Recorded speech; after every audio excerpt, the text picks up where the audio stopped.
Diabetes जो है किसी भी व्यक्ति को किसी भी उम्र में हो सकता है, जिसमें पैंक्रियाज अग्न्याशय में से इंसुलिन बनता ही नहीं है। वो कह रहा है कि मुझे प्यास लगी हुई है, शरीर आपका जो है वजन एकाएक गिरने लगा और उसके साथ साथ आपका जो हाथ में का जो रुखापन ज्यादा होने लगा। इसको हल्के में न लें, डॉक्टर से मिलें, क्योंकि उसका आदमी का फिजिकल एक्टिविटी भी है। तो अगर वो खा रहा आदमी तो उसके हिसाब से दवा का डोज दे दीजिए, ठीक है। जिसको भी डायबिटीज है वो अपना रेटिना का जरूर जांच कराते रहें कि रेटिना के रेटिनोपैथी हो रहा है कि नहीं। आप व्हाइट चीज अवॉइड कर दीजिए।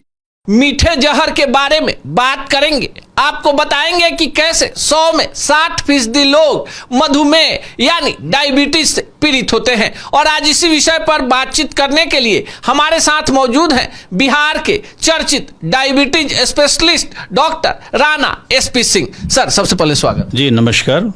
सवाल शुरू करें मीठे जहर से यानी डायबिटीज से। बहुत सारे लोग जो हैं 100 में 60% लोग इससे ग्रसित होते हैं, लोगों को पता नहीं चलता कितना खतरनाक है। देखिए, अभी डायबिटीज बहुत भयावह होता जा रहा है और पूरे वर्ल्ड में अभी सबसे ज़्यादा अगर कोई बीमारी अगर तेज़ी से खतरनाक होता जा रहा है तो डायबिटीज है, जिसके बारे में अभी भी लोग को जागरूक नहीं है। डायबिटीज जो है कि अगर किसी भी व्यक्ति को किसी भी उम्र में हो सकता है। ये जब जन्म में बच्चा जो जन्म से लेता है उसमें या बड़ा बुजुर्ग में भी कितना लोग का कहता है अभी सुनो मैं 60-70 साल का मेरा उम्र हो गया तो मुझे नहीं हो सकता है। तो ये भ्रम हटा लेना है।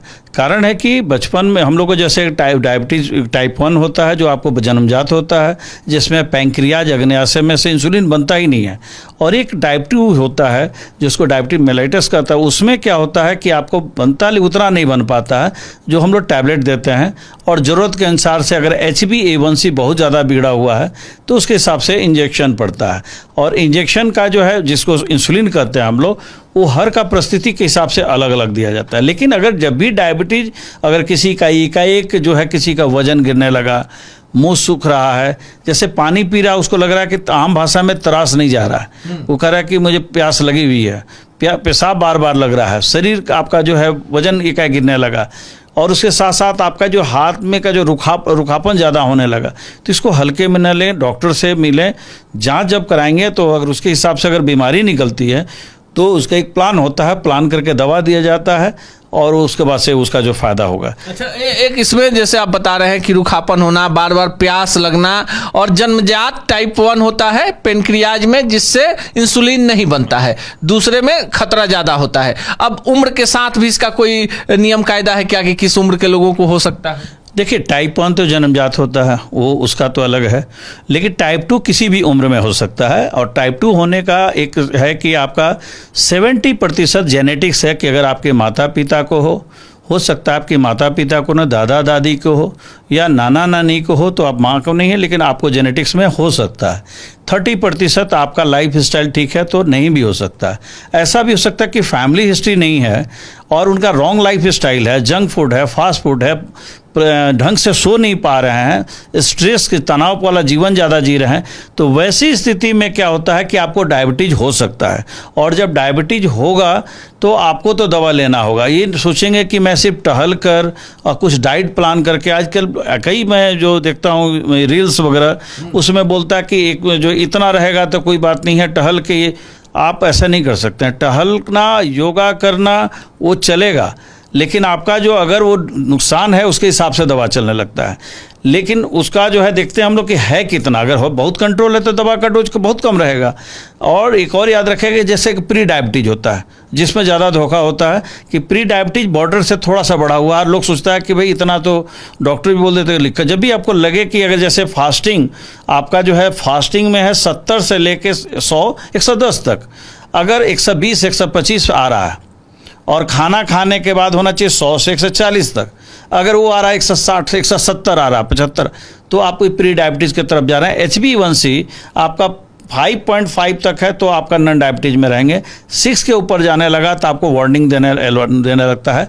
6 से 7 तक गया तो आप सोचिए कि आपको मेडिसिन तो लेना ही लेना है।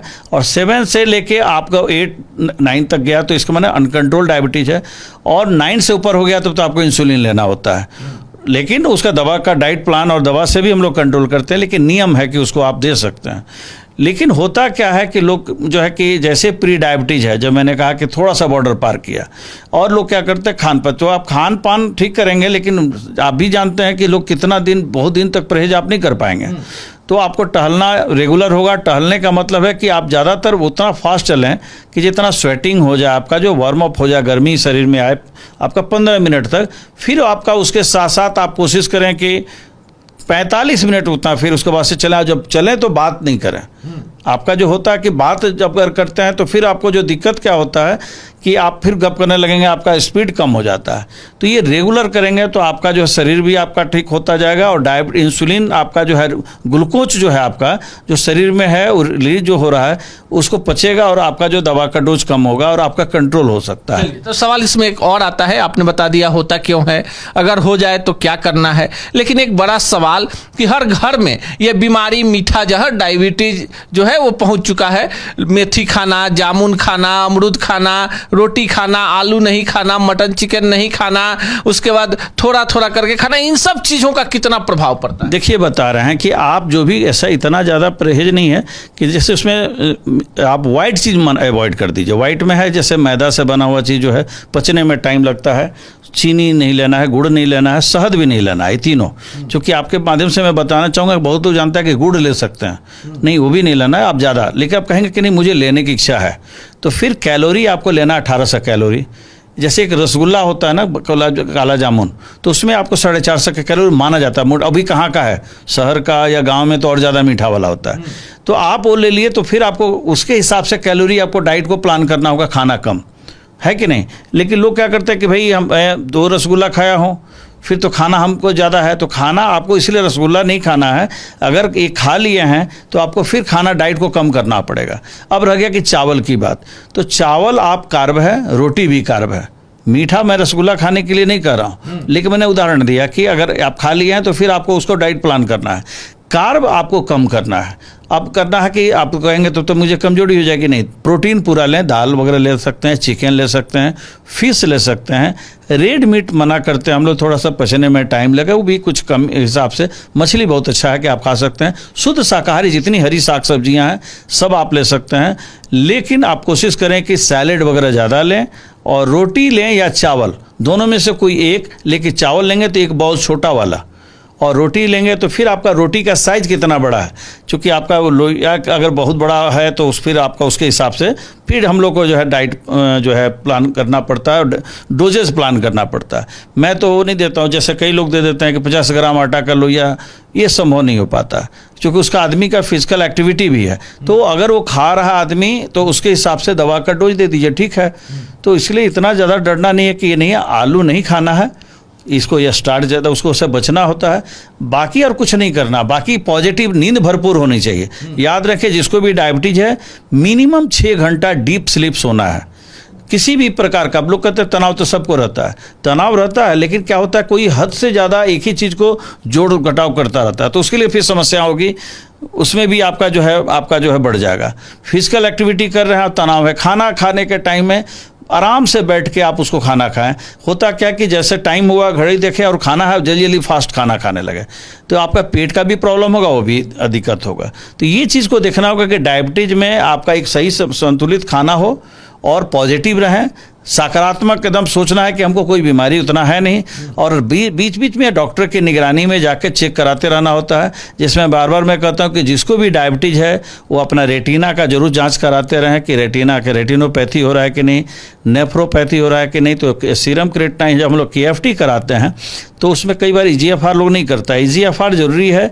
EGFR देखना होता है कि किडनी का जो अंदर का जो है फिल्टर का क्या स्थिति है। तो सीरम क्रिएटिनिन आपका जो है तो आपको किडनी का जाएगा, लेकिन EGFR पहले वो होता है। माइक्रो एल्बुमिन देखना होता है, प्रोटीन होता है उसका देखना होता है। तो बहुत सारा टेस्ट होता है पैरामीटर से, जो बीच बीच में कराना होता है। लोग क्या करते हैं, फास्टिंग और PP सिर्फ करके छोड़ देते हैं, तो ये नहीं होना है। इसको करके देखना होता है कि अगर उसका जो है जैसे किडनी में 90 से ऊपर है EGFR डायबिटीज में, तो आपका कोई दिक्कत नहीं है, आपका जो है नॉर्मल। इतनी चीजें जो आप बता रहे हैं, कारण निवारण कैसे रहना है, खान पान क्या होना चाहिए, इतना कुछ होने के बाद अगर किसी को आज ज्यादा हो जाता है तो फिर उस परिस्थिति में क्या क्या मुसीबत आ सकती है? देखिए, अगर बहुत ज़्यादा हो जाता है तो वही मैं बता रहा था, अगर बहुत ज़्यादा होगा तो आपका जो है डायबिटिक न्यूरोपैथी होगा, नेफ्रोपैथी जो किडनी आपका डैमेज होगा, रेटिनोपैथी होगा, पैरालिसिस मार सकता है आपका। उसके साथ साथ आपका नर्व वगैरह जो है, पैर का झंझनाहट, भारीपन, वो आपका जो है नुकसान कर सकता है। हार्ट डैमेज कर सकता है,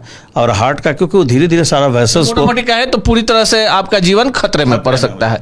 डायबिटीज को लेकर किसी भी प्रकार के यूट्यूब और फेसबुक पर चल रही खबरों पर विश्वास नहीं करें। डॉक्टर जो होते हैं वो इसकी पढ़ाई करते हैं, रिसर्च करते हैं, तब आपका और हमारा इलाज करते हैं। खासकर बिहार यूपी के लोगों में यह धारणा होती है कि कोई भी बीमारी होने पर सीधे आजकल यूट्यूब का सहारा लेते हैं और खुद से डॉक्टर बन जाते हैं। तो अगर आप भी इस मीठे जहर के करीब है, इससे ग्रसित है, तो हमारे जो डॉक्टर साहब हैं, डॉक्टर राणा एसपी सिंह, इन्होंने जो बातें बताई हैं उसको फॉलो करें और अपने जीवन को संकट से बचाएं। बाकी आप क्या सोचते हैं कमेंट बॉक्स में जरूर बताइएगा। सच टॉक का ये वीडियो आप लोगों को कैसा लगा कमेंट करके जरूर बताएं। साथ ही साथ अपने दोस्तों से शेयर करना इस वीडियो को ना भूलें, और हमारा 25 लाख का परिवार फेसबुक पे है, फॉलो बटन पे क्लिक करके जो है आप उससे जुड़ सकते हैं। यूट्यूब पे भी लगभग 25 लाख का परिवार है हमारा, उस पे भी जो है सब्सक्राइब बटन पे क्लिक करके आप जुड़ सकते हैं। साथ ही साथ इंस्टाग्राम और ट्विटर पे भी जो है आप फॉलो करना ना भूलें, तब जाके जो है आपको वीडियो का नोटिफिकेशन सबसे पहले मिलेगा। जय हिंद।